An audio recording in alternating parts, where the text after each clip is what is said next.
Hello అండి, అందరికీ welcome back to my channel. నేను మీ అనుని. అందరు ఎలా ఉన్నారు? బాగున్నారు? అందరు బాగుండాలి, అందులో నేను ఉండాలి. ఇవాళ మన రెసిపీ వచ్చేసి టమాటో పచ్చడి అండి. టమాటో పచ్చడి అని అంటే చాలామందికి ఇష్టం ఉంటుంది, టేస్ట్ కూడా చాలా బాగుంటుంది. ఇది రోటీలోనికి అయినా మన రైస్లోనికి అయినా చాలా బాగుంటుంది. ఏమి తినబుద్ధి కానప్పుడు ఈ పచ్చడి ఇలా చేసుకొని తింటే మాత్రం చాలా బాగుంటుంది. దానికి కావలసిన పదార్థాలు: టమాటాలు,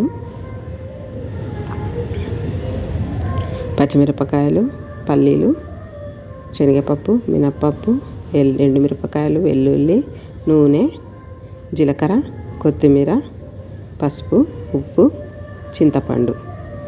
మనం ఎన్ని టమాటాలు కావాలంటే అన్ని తీసుకోండి. నేనైతే 1/2 kg తీసుకున్నాను. దాన్ని అయితే మనం మంచిగా చిన్నగా కట్ చేసుకుందాం. ముందు చిన్న చిన్న పీసెస్ లెక్క తొందరగా ఉడుకుతాయి, లోపలికించి మంచిగా ఉడుకుతాయి. చూడండి, ఇంత సైజ్ కట్ చేసుకుంటే సరిపోతుంది. చూడండి, ఈ సైజ్ అయితే సరిపోతుంది. మనం దీన్ని అయితే స్టవ్ మీద పెట్టేసుకుందాము. తర్వాత స్టవ్ ఆన్ చేసుకుందాము.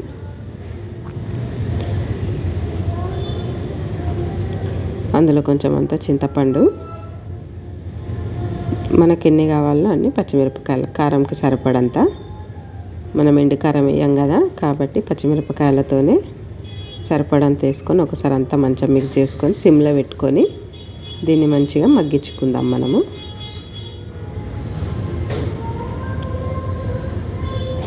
చూడండి, ఇలా దగ్గరకు వచ్చే వరకు ఉంచుకోవాలి. ఇంత అయితే సరిపోతుంది. టమాటానైతే మగ్గిపోయింది. చూడండి, పచ్చిమిరపకాయలు విడిగా కూడా వేయించుకోవచ్చు. ఇలా కూడా చేస్తే కూడా టేస్ట్ అలాగ ఉంటుంది, వేపితే అలాగ ఉంటుంది. కాబట్టి మనం ఇలాగే చేసుకోవాలి. ఇది మా అమ్మ చేసేది. మా ఇంట్లో అమ్మ చేస్తే టేస్ట్ ఎలా ఉంటుంది, బాగుంటుంది కదా. ఈ పచ్చడి కూడా చాలా బాగుంటుంది.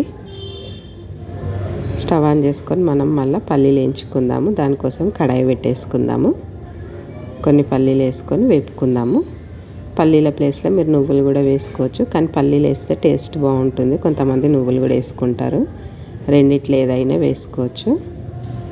మేమైతే ఎప్పుడైనా పల్లీలే వేస్తాము. సిమ్లో పెట్టి మంచిగా పల్లీలను అయితే కలర్ వచ్చే వరకు వేపుకుందాము. చూడండి, పల్లీలు అయితే వేగినాయి మంచిగా.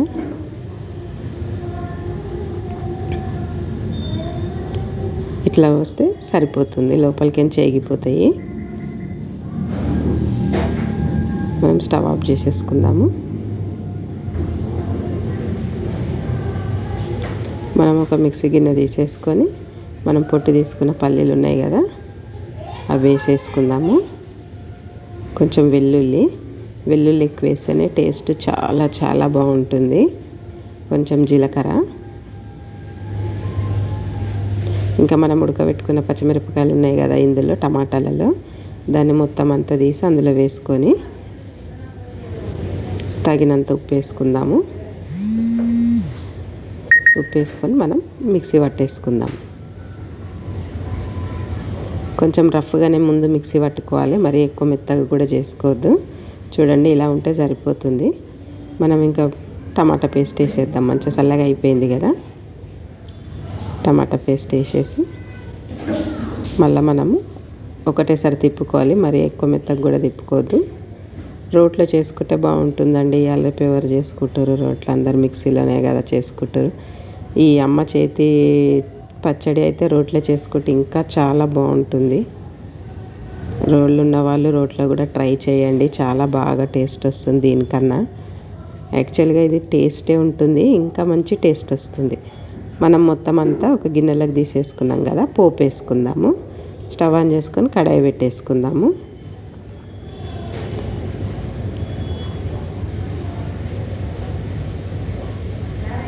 కడాయి వేడైంది కదా, ఆయిల్ వేసుకుందాము. కొంచెం పచ్చడి కదా, కొంచెం ఆయిల్ ఎక్కువ ఉంటేనే బాగుంటుంది. అందుకే కొంచెం ఆయిల్ ఎక్కువ వేసుకోవాలి. ఆవాల, జీలకర్ర, శనగపప్పు, మినప్పప్పు,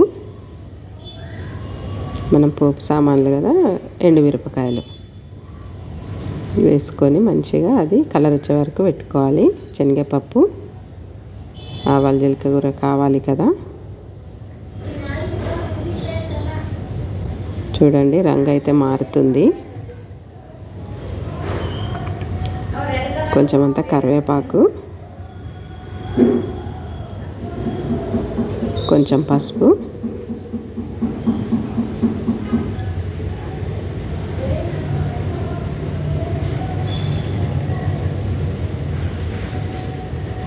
కొత్తిమీర. కొంచెం కొత్తిమీర ఎక్కువ వేసుకుంటేనే పచ్చడికి టేస్ట్ చాలా చాలా బాగుంటుంది. మనం ఈ పోపు అయిపోయింది కదా, ఇంకా పచ్చడిలో వేసుకొని కలిపేసుకోవడమే. చూడండి అంత మంచిగా మిక్స్ అయిపోయింది కదా. చూడండి వేడి వేడి టమాటా పచ్చడి చూస్తే తినాలనిపిస్తుంది కదా. టేస్ట్ కూడా చాలా బాగుంటుంది. అమ్మ చేతి పచ్చడి ఇది, మా అమ్మ చేతి పచ్చడి చాలా బాగుంటుంది. మీరు కూడా తప్పకుండా ఒకసారి ట్రై చేయండి. ఇది మనకు ఎప్పుడైనా ఏం తిననప్పుడు, ఏమన్నా పుల్లగా తినాలనిపించినప్పుడు ఈ పచ్చడి చేసుకొని తిన్నారంటే చాలా బాగుంటుంది. తప్పకుండా ట్రై చేయండి. నా ఛానల్ కొత్తగా చూస్తున్నట్టయితే సబ్స్క్రైబ్ చేసుకోండి. Thank you for watching.